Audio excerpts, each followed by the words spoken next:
Hello students, how are you all? Welcome to our channel We Can. I'm your teacher Chanika. Today we will discuss the question answer of chapter number 3, that is the Indian Judiciary. Okay, first of all, let's start with the very short question answer. First question is, what qualifications are required to be a judge of the Supreme Court?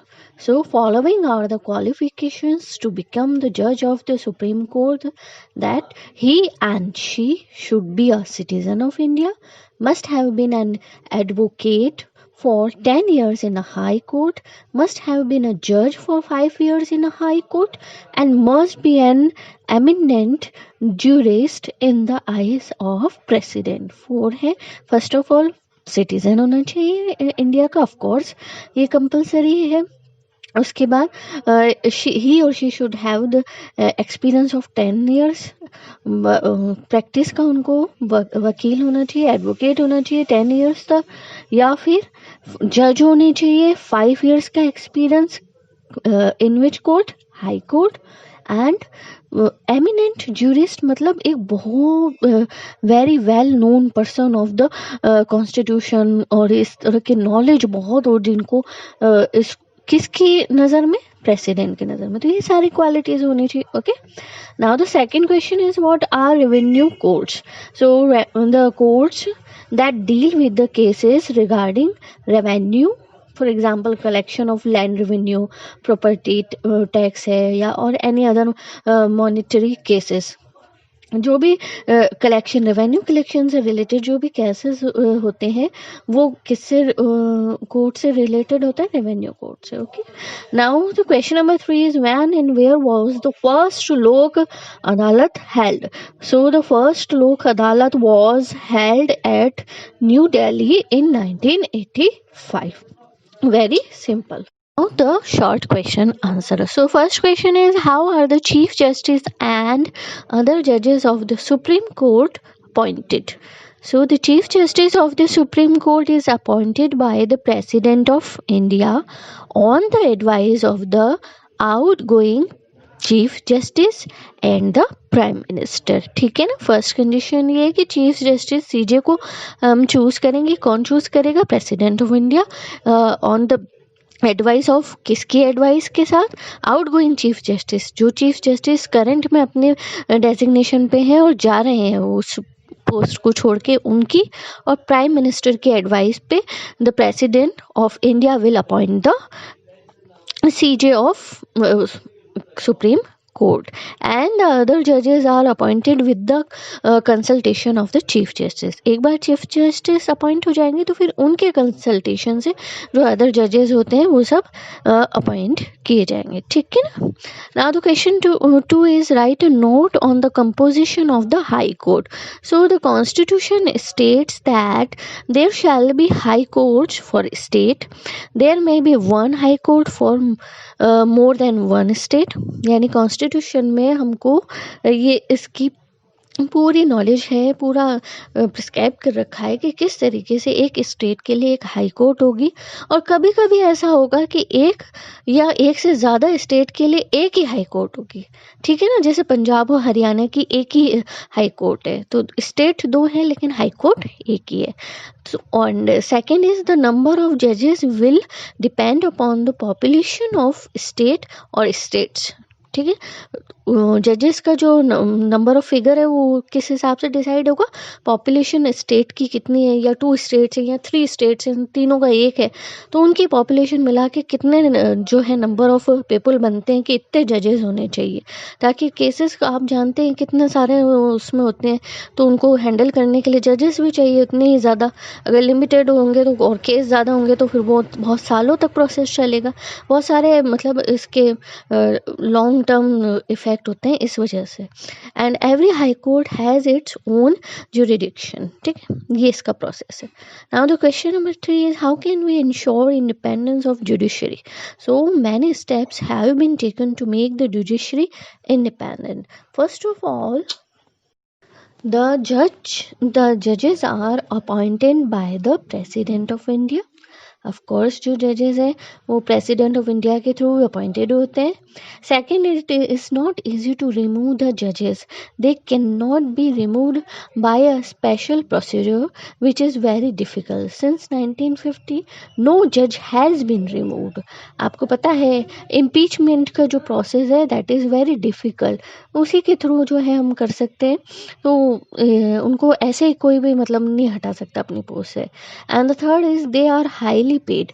There salary can not be reduce during their tenure. यानी कि उनका जो पूरा tenure होता है 5 year 10 year उसके जो है दौरान कम नहीं किया जा सकता विदाउट एनी रीज़न. कोई फाइनेंशियल इमरजेंसी आ जाए या अभी आप जानते हैं कि किस तरीके से पेंडेमिक में जो है सब लोगों की सैलरी पे इफेक्ट आया है. तो ये एक अलग सिचुएशन है. फाइनेंशियल क्राइसिस चल रहे हैं गवर्नमेंट के, वो अलग बात है. ठीक है ना, उसके अलावा नहीं कर सकते. And the fourth is after retirement they can not practice in any tribunal. यानी कि रिटायरमेंट के बाद वो किसी भी जो है गवर्नमेंट की जुडिशरी से रिलेटेड किसी भी फर्म में जो है अपनी परफॉर्मेंस या अपनी सेवाएं नहीं दे सकते हैं, कहीं प्रैक्टिस नहीं कर सकते. ठीक है. Question number 4 is what is the importance of judiciary. Of course, in a democratic country, the judiciary plays a very important role, which is as follows.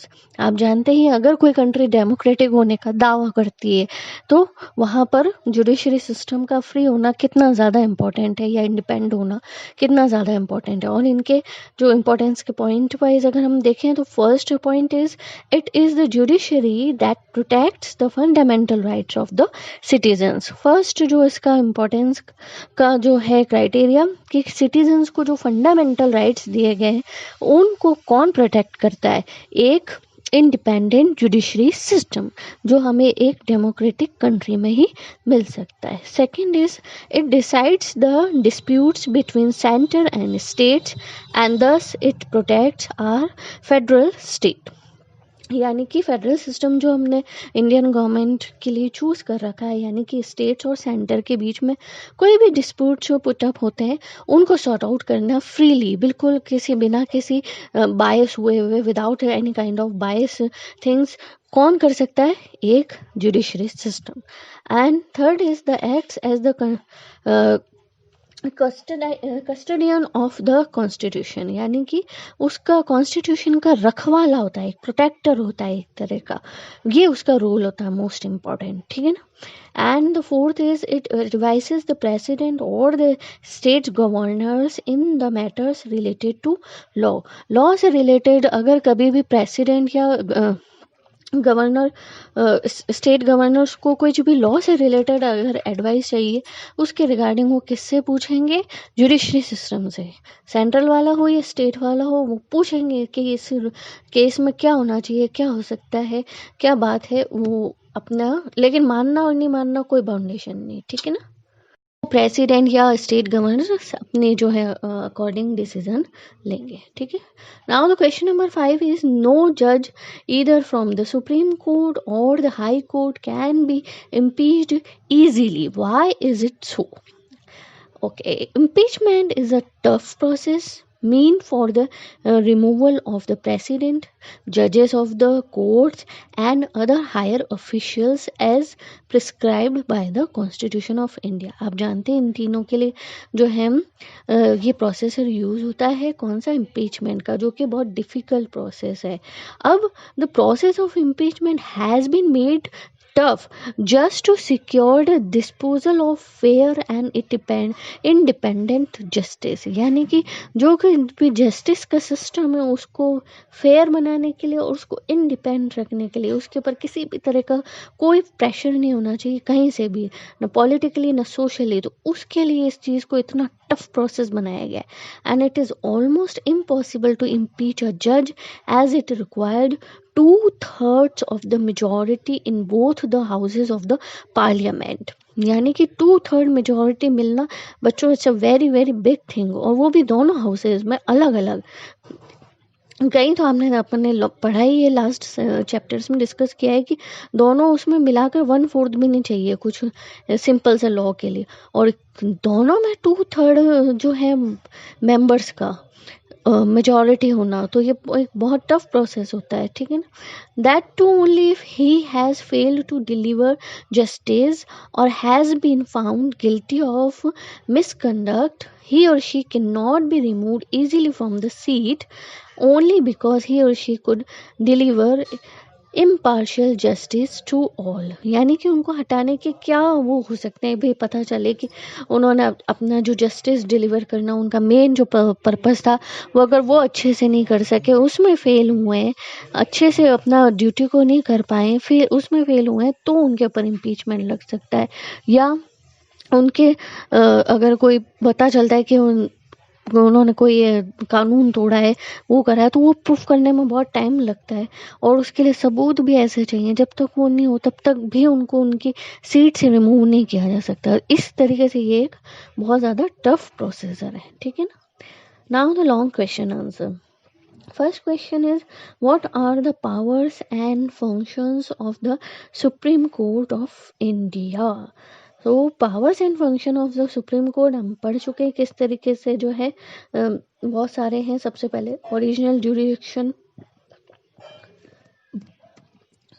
sorry, so some cases can directly be heard by the Supreme Court. It is called its original jurisdiction. So the cases may related to center and state disputes, state and states disputes, यानी कि centre state के बीच में, दो state के बीच में, या फिर एक स्टेट और दूसरे स्टेट्स के बीच में जो डिस्प्यूट्स होते हैं, ये एक ऐसे केसेस है जो डायरेक्टली सुप्रीम कोर्ट में हर्ड किए जा सकते हैं। And these cases are called jurisdiction, null jurisdiction. Okay. Now the second is appellate jurisdiction. So the Supreme Court is the highest court of the country, as you guys know. If not satisfied with the judgment of a high court, a person may appeal in the Supreme Court. It is called the appellate jurisdiction of the Supreme Court. यानी कि state में जो high courts होती हैं, अगर उनके decision से if any person is not satisfied, तो ही और she can go to the supreme court कि भाई आप इसके ऊपर वापस से मतलब रिकॉल करिए इसको, इस पूरे केस को, हम इससे सेटिस्फाइड नहीं। तो इस तरीके के cases किस में आते हैं? appellate jurisdiction. Third is writ jurisdiction. So the Supreme Court protects our fundamental rights. If someone feels that his fundamental rights are violated, and she can directly approach the Supreme Court. The Supreme Court then gives special orders in form of a writ. A writ is an order of the Supreme Court to get the fundamental rights implemented and restored. अगर किसी भी person को ऐसा लगता है कि उसके जो है ही और शी के जो फंडामेंटल राइट्स हैं वो एक्सप्लॉइट हो रहे हैं या वायलेटेड हो रहे हैं, कुछ भी उनको ऐसा लगता है किसी लॉ के थ्रू, तो वो क्या कर सकते हैं? डायरेक्ट सुप्रीम कोर्ट में अप्रोच कर सकते हैं। इसके लिए इस तरह के केसेस किस में आते हैं? रिट ज्यूरिडिक्शन में। और सुप्रीम कोर्ट उनकी जो है बात सुनकर उनको स्पेशल ऑर्डर दे सकती है in the form of writ. Writ यही होता है, सुप्रीम कोर्ट का एक ऑर्डर होता है कि फंडामेंटल राइट्स जहाँ पे भी उनको लगता है कि यस यहाँ पे फंडामेंटल राइट्स वायलेटेड हो रहे हैं, तो फिर उसके रिगार्डिंग अलग 5, आपको जानते हैं there are 5 kinds of writ. अगर हम डिटेल में पढ़ेंगे नेक्स्ट क्लासेस में, तो रिट की भी 5 होती है, 5 तरह की। तो कौन कौन सी किस में लगती है, उसके लिए क्या रूल हैं, ठीक है। Now the next is advisory jurisdiction. So the Supreme Court also has advisory functions. The President of India can seek advice on matters of public importance. Advisory jurisdiction का तो काम ही यही है, as you can understand by the name advisory. तो उस advice देने का function भी बहुत इंपॉर्टेंट होता है। किससे? कॉन्स्टिट्यूशन से, लॉ से रिलेटेड चीज़ें किसके लिए, मतलब कौन क्वेश्चन पूछेगा? तो प्रेसिडेंट ऑफ इंडिया, अगर उनको किसी मैटर पर, उनको पब्लिक इम्पोर्टेंस का कोई मैटर और उनको एडवाइस चाहिए, तो वो एडवाइस किससे लेंगे? जुडिशरी, ठीक है ना। So the advice is not binding on the president, he may or may not accept it. वैसे ही मैंने बताया कि उनको कोई बाउंडेशन नहीं कि वो माने, चाहे तो ना भी माने, उनकी मर्जी। Now the second question is described in detail the powers and functions of the High Court. So powers and functions of the High Court. The High Court has jurisdiction. It hears the cases which fall within its jurisdiction. First वही है original jurisdiction. Some cases are directly heard by the High Court. It is called its original jurisdiction. It can issue a writ under Article 226, and the disputes related to state election also fall in the original jurisdiction of a high court. यानी कि जो article 226 के अंदर जो कुछ भी writ से related issue है वो या फिर स्टेट इलेक्शन से रिलेटेड इशू जो है वो डायरेक्ट हियरिंग के लिए आते हैं. That cases are included in the original jurisdiction. ठीक है ना, ये बात ध्यान रखिएगा कौन कौन से इशू ओरिजिनल जुरिडिक्शन में आएंगे. Now the appellate jurisdiction. So high court hears appeals against the decision of the district courts. These cases may be criminal or civil. So the high court has the power to give free verdict. यानी कि आपको पता ही है कि district courts के decision के against में हम जो है जैसे हाई कोर्ट के अगेंस्ट में हम डायरेक्ट सुप्रीम कोर्ट में जा सकते थे if we are not satisfy. उसी तरीके से सेम सिस्टम है कि अगर हम डिस्ट्रिक्ट कोर्ट के डिसीजन से सेटिस्फाई नहीं है तो हम कहाँ जा सकते हैं, डायरेक्ट अप्रोच हाई कोर्ट में कर सकते हैं कि हम सेटिस्फाइड नहीं है, इस केस को वापस से रिकॉल होना चाहिए. ठीक है, same process. Now the third is advisory jurisdiction. So according to article 227 of the Indian Constitution, the High Court can check or supervise the lower courts under its jurisdiction under article 228, and it also enjoys the power of judicial review. यानी कि advisory jurisdiction में यही है कि high court जो है अपने under में जितनी भी लोअर कोर्ट्स आ रही हैं उनके जो भी वो डिसीजन दे रहे हैं, जो कुछ भी उनका सिस्टम चल रहा है उसको मतलब अपनी नज़र रख सकती है. उसके पास पावर है सारी की सारी कि किस तरीके से वो अपना काम कर रहे हैं या नहीं कर रहे हैं, चेक करना, सुपरवाइज करना, ये सब कुछ उनके पास पावर कॉन्स्टिट्यूशन के थ्रू उनको मिली है. Now the question number 3, what are subordinate courts? Discuss in detail. So the courts at district level and below are called subordinate courts. आप जानते हैं कि डिस्ट्रिक्ट है, डिस्ट्रिक्ट लेवल की हैं या उससे नीचे के लेवल की जो भी कोर्ट्स हैं वो किस में कंसिडर्ड होती हैं, सबॉर्डिनेट कोर्ट्स में. And every district has a court. These courts come under the supervision of the high courts of the state. जैसा कि हमने लास्ट क्वेश्चन में पढ़ा था कि डिस्ट्रिक्ट कोर्ट पे कौन सुपरविजन है और चेकिंग करता है, high courts. There are many levels of courts at the district level.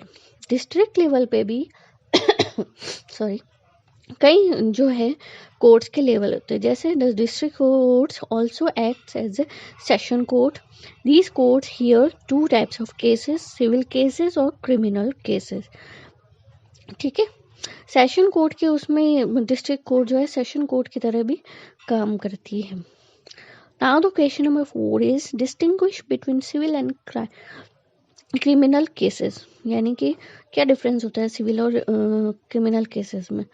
So first of all, civil cases are those cases which involve conflicts between people or institutions. किसी भी people और institution के बीच में अगर कोई problem आती है, कोई डिफरेंसेस होते हैं सिविल केसेस में, वो these cases are included in civil cases. Rather than criminal cases are committed against society. Society के अगेंस्ट, उनके रूल के अगेंस्ट अगर कोई काम होता है, किसी तरह का क्राइम किया जाता है तो these cases are included in criminal cases. ठीक है ना बेटा. Second difference is these cases are concerned with private or individual rights. These cases can also be solved outside the court. यानी कि इसमें प्राइवेट और इंडिविजुअल राइट्स के जो है वो केसेस भी किस में आएंगे, सिविल में. और criminal cases are not be solve outside the court. यानी कि आउटसाइड द कोर्ट नहीं होंगे, वो आपने सोसाइटी के अगेंस्ट कमिट किए तो डिसीजन कहाँ होगा, कोर्ट में ही होगा. जबकि सिविल केसेस में अगर टू पार्टीज हैं या दो इंडिविजुअल हैं, उनके बीच में आपस में बाहर भी जो है मीटिंग करके जो है सेट किया जा सकता है उस केस को। ठीक है, जैसे सिविल केसेस के एग्जांपल हैं ब्रेकिंग ऑफ कॉन्ट्रैक्ट है, डाइवोर्स है, तो इस तरीके के एग्जांपल जो आएंगे वो उसमें आएंगे। और क्रिमिनल केसेस में थेफ्ट है, मर्डर है, रॉबरी है, तो ये सब चीज़ें जो है इनका डिसीजन कोर्ट में होगा, आउटसाइड द कोर्ट नहीं होगा। Question number 5 is, does everybody in India have equal access to the court? Elaborate. So, no, everybody does not have equal access to the courts. Why? Our law system is so costly that an ordinary person cannot approach the courts, and he or she has to suffer a lot. The government is making efforts to give justice to all.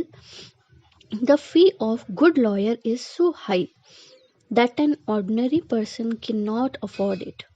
The legal system needs improvement. क्या बताया है कि अगर पूछा है कि does everybody in India have equal access to the court, so answer is no. Why? क्योंकि equal system कैसे होगा, जो लॉ सिस्टम है वो इतना कॉस्टली है कि सबके लिए अफोर्ड करना पॉसिबल नहीं है। अगर कुछ लोग करते भी हैं तो उनको बहुत कुछ सफ़र करना पड़ता है। गवर्नमेंट अपनी तरफ से कोशिश करती है, कॉन्स्टिट्यूशन की नज़र में सब इक्वल है, इंडियन सिटीजन सबके लिए लॉ सेम है, बट जो फीस होती है बड़े बड़े वकीलों की, एडवोकेट्स की, वो अफोर्ड करना बहुत मुश्किल हो जाता है ऑर्डिनरी पीपल के लिए। तो उनको जो उनके लिए लॉ कॉन्स्टिट्यूशन ने प्रोवाइड करवाया है वो उसको यूटिलाइज ही नहीं कर पाते हैं। ठीक है ना? इस तरीके से इस पॉइंट ऑफ व्यू पे जो हमारे लीगल सिस्टम ऑफ इंडिया है उसको कुछ इम्प्रूवमेंट की ज़रूरत है। जैसे कि आप वकील हैं तो उनकी फ़ीस को भी बाउंड कर सकते हैं, इससे ज़्यादा नहीं लेंगे आप, या कैटेगरी पीपल्स के कर सकते हैं कि भाई इस कैटेगरी का है तो आप इससे ज़्यादा फीस नहीं लेंगे। कुछ भी सिस्टम उनको बनाना चाहिए। ठीक है, now the question number 6 is, how justice and equality are the key elements of the Indian judicial system. So, as we guys know, equality and justice are two interrelated concepts. Two interrelated concept means अगर equality नहीं है तो justice नहीं हो सकता, और justice नहीं है तो इक्वालिटी नहीं हो सकती। कैसे होगी equality? So we can not separate them. The Indian judicial system dispenses justice on the basis of equality, whether rich or poor, all are equal in the eye of law. जैसे कि हमने last question में भी कहा था कि constitution ने तो यही कहा है कि in the I of law every Indian is equal, चाहे वो अमीर है, चाहे वो गरीब है, काला है, गोरा है, किसी भी रीजन से है, किसी भी रिलीजन से, no matter, they are equal in the eye of law. But the judiciary in India treats all the people alike and delivers justice on the basis of the prescribed norms and rules of the Indian Penal Code. ठीक है, यानी कि जो भी India में जितने भी Indian citizens हैं उनके लिए एक पैनल कोड बना रखा है, इंडियन पैनल कोड। उसी के नॉर्म्स और रूल्स के थ्रू उनके बेसिस पे ही जस्टिस डिलीवर होता है। इसमें कोई भी इफ और बट नहीं, किसी भी तरह का डिस्क्रिमिनेशन नहीं, कुछ भी नहीं, in the I of law. Originality की, रियलिटी की बात नहीं हो रही कि क्या होता है, in the I of law की बात हो रही है, कॉन्स्टिट्यूशन की बात हो रही है, वहाँ पर तो यही है। But without equality there can not be justice and vice versa, यानी कि if there is not equality so there can not be justice and if there is no justice so there can not be any kind of inequality. ठीक है, even the rich and powerful people have been put behind the bars, यानी कि constitution तो ये कहता है कि rich और पावरफुल पीपल के अगेंस्ट भी अगर कोई एफआईआर या किसी भी तरह के इलीगल लॉज होती है चीज़, तो उनको भी मतलब सेम इक्वल नॉर्म्स के और रूल्स के थ्रू ही जस्टिस दिया जाएगा। It shows that the Indian judicial system imparts fair justice without any interference from outside, यानी कि अगर हम कॉन्स्टिट्यूशन को रियलिटी में फॉलो करते हैं तो इंडियन कॉन्स्टिट्यूशन का तो भाई यही आप कह सकते हैं उसकी इम्पोर्टेंस है या उसकी एक वो है, खासियत है कि हाँ भाई फेयर जस्टिस होता है कि बिना किसी भी बाहरी इंटरफेरेंस के, ठीक है। Now the question number 7 is why is the supreme court called the guardian of the constitution? So it is so called because the Supreme Court is given the power to protect, safeguard and uphold the constitutions. यानी कि supreme court को किसने power दी है? Constitution ने power दी। क्या कि वो जो मतलब है प्रोटेक्ट करे किसको? सेफ गार्ड, प्रोटेक्ट करे, अपलोड करे। कॉन्स्टिट्यूशन मेकर्स ने कॉन्स्टिट्यूशन के लिए सेफ गार्ड किसको बनाया? सुप्रीम कोर्ट को।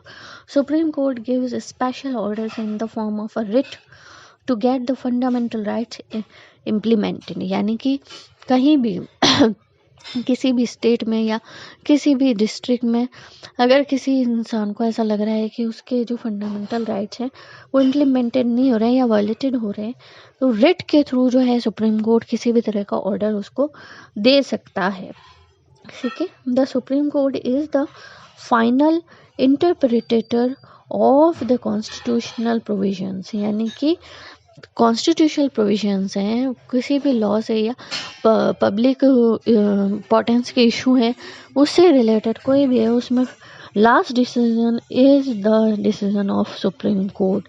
जो सुप्रीम कोर्ट ने कह दिया वो सही है और वो ही होगा। All the people and even the governor even the government machinery is bound to accept and respect these interpretation as laws। यानी कि सारे all citizens of India and all government machinery system is bound का मतलब समझ रहे हैं, बहुत एक इम्पॉर्टेंट अंडरलाइन करने लायक वर्ड है कि वो बाउंड है इस चीज़ को एक्सेप्ट करने के लिए। अगर सुप्रीम कोर्ट ने कॉन्स्टिट्यूशन के थ्रू उसका मतलब लॉ का जो है देकर आपको कोई भी एग्जांपल या वो इंटरप्रिटेट किया है कि ये जो डिसीजन है ये सबसे राइट है और ये सबको मानना पड़ेगा, तो we have to follow the decision of supreme court. तो फाइनल वर्डिक्ट जो है आप कह सकते हैं फाइनल डिसीजन सुप्रीम कोर्ट का ही होता है, उसी का ही चलता है, ठीक है। Now the value added question. So the president has the power to impose president's rule in any state, but he too is not free to do so. What keeps him in check? Find out and write the responsibility of a president to his people while making such decisions. Good question. So the president of India is the constitutional head of the country. As we guys know, constitutional head कौन होता है? President होता है, President of India. And all the decisions are taken in his name by the Council of Ministers led by the Prime Minister. यानी कि Prime Minister, Council of Minister जो है decision लेती है in the गाइडेंस और led by the prime minister. Prime minister की जो है गाइडेंस में सारे डिसीजन काउंसिल ऑफ मिनिस्टर्स लेती है in the on the behalf of president of India. ये चीज़ हमको क्लियर हो चुकी है। He has the right to impose the president rule in any state, but he exercise this power according to the advice or recommendation of the governor of the state। यानी कि किसी भी स्टेट जो India के किसी भी state में उनको अपना प्रेसिडेंट को कोई भी डिसीजन जो है इम्प्लीमेंट करना है वो कर सकते हैं, लेकिन अगर उनको ओरिजिनलिटी में या रियलिटी में इस चीज़ को एक्सरसाइज करना है, प्रैक्टिस करना है, तो उन्हें किसके एडवाइस का रिकमेंडेशन चाहिए होगा? एडवाइस चाहिए होगी गवर्नर ऑफ द स्टेट। यानी कि उस स्टेट के जो गवर्नर है उनसे एडवाइस लेना ज़रूरी है कि क्या भाई ऐसा होना चाहिए, क्या स्टेट में ऐसी कंडीशन है, क्या मुझे ये डिसीजन लेना चाहिए, ये उनको एडवाइस लेना चाहिए। वापस वही वाली बात है कि he is not bound to take any advice और रिकमेंडेशन एज अ ऑर्डर, लेकिन वो ज़्यादातर उस चीज़ का रिस्पेक्ट करते हैं। जो भी गवर्नर से उन्होंने एडवाइस ली है वो उस चीज़ का रिस्पेक्ट करते हैं, क्योंकि वो जानते हैं कि भाई ये जो है लोकल एरिया पे हैं, उस ज़मीन से जुड़े हुए हैं, उनको ज़्यादा पता है वहाँ की प्रॉब्लम्स, इसलिए ज़्यादातर ऐसा होता है कि उनका डिसीज़न या एडवाइस को है जो एक्सेप्ट करते हैं उसके अकॉर्डिंग ही डिसीजन देते हैं. So he has to respect the verdict of the people. The governor can recommend for the president's rule only as per the constitutional provisions. Otherwise, the president's rule cannot be imposed in any state at one's discretion. यानी कि जो governor हैं वो भी उनके order का, president के order का रिस्पेक्ट करते हैं, लेकिन वो जो भी ऑर्डर प्रेसिडेंट ऑफ इंडिया ने दिया है वो क्या कॉन्स्टिट्यूशन के थ्रू उनकी आईज में, in the I of constitution, it is right और रॉन्ग, इट इज़ गुड, ये डिसीजन जो होता है गवर्नर का होता है. अगर उन्हें ऐसा लगता है कि नो, ये कॉन्स्टिट्यूशन के तो जो आई में सही नहीं है, ये सही नहीं है, तो वो चाहें तो उसको इम्पोज कर सकते हैं, उसके खिलाफ ऑफ कोर्स सुप्रीम कोर्ट में जा सकते हैं. ठीक है ना. इस तरीके की पावर होती है उनके पास. तो इस तरह हम नहीं कह सकते कि the president of India is the king and he can do what ever he want. ऐसा नहीं होता है. ठीक है. Hope you understand the chapter. If you like the video, please like, subscribe and share. Goodbye. Have a nice day ahead.